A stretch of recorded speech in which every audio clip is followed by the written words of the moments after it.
Hello and welcome to the channel. Today we're going to be looking at Spider-Man by Todd McFarlane. No plastic on this one to remove, so let's just jump straight into it.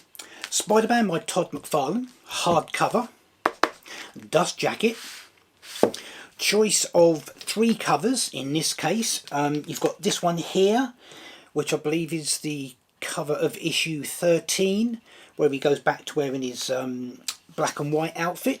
You've also got the cover of issue 1, where he's wearing his classic red and blue outfit, albeit a sort of darker version. And you've also got the cover of, I think it's issue 12, which is from the story where he teams up with Wolverine. Now, if we have a look, just around the outside, if we have a look at the cover there, as I say, we've got this gorgeous artwork there on the front. Spine there, Spider-Man, Todd McFarlane, little Spidey down there. And on the back, as per usual with the Marvel Omnibus, we have got all the covers of the issues within. Now, if we just go back and have a look at the spine, it does say at the top, Marvel Omnibus. So it is a Marvel Omnibus edition, but obviously we can see it's about half the size of the Omnibus editions we normally do on the channel. But it is still marketed as a Marvel Omnibus. Everyone seems to have their own idea of exactly what an Omnibus is. Hardcover, soft cover, this size, that size. Honestly, I wish they'd all kind of get together and decide this is what an Omnibus is, and all kind of do the same thing. Whatever. So, price-wise, obviously, it is smaller, so we're looking at about £62, $75.95 Canadian. I got mine from Forbidden Planet, so instead of being about 62, it was about 43. If you want to go and check that out for yourself, link in the description below. Let's take the cover off, and we shall have a look underneath.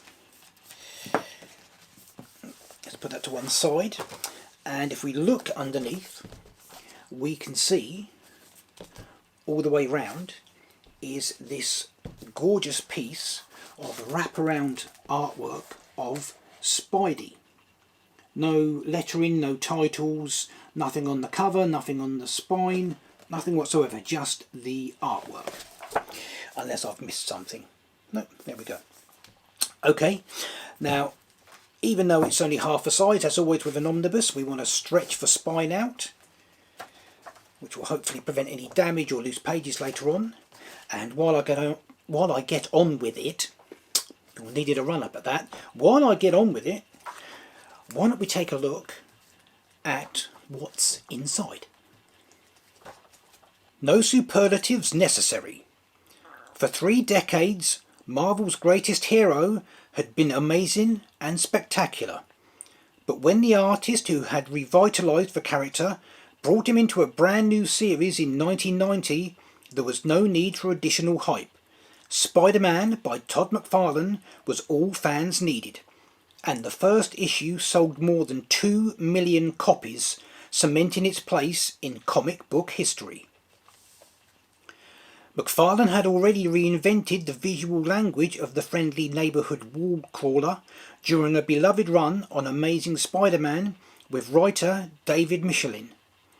But he pulled double duty as writer and illustrator on the adjectiveless Spider-Man, confirming his superstar status and ushering comics into a bold new era.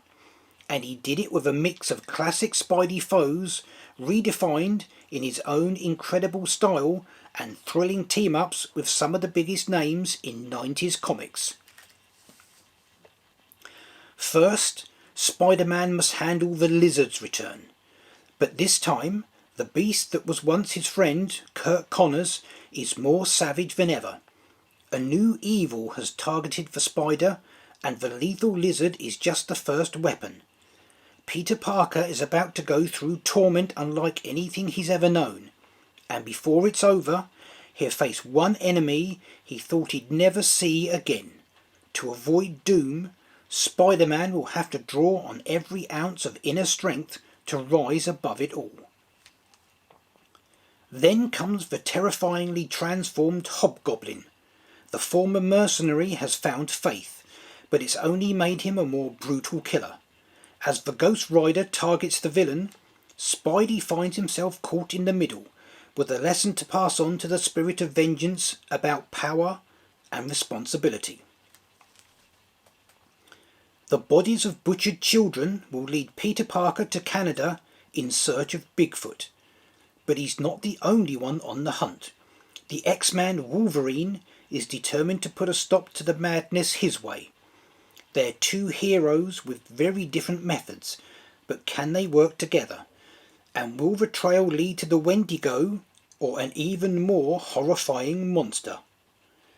Then Spidey will go back in black to solve the mystery of homeless people disappearing beneath the streets of Manhattan. But which fearsome familiar face awaits him in Sub-City?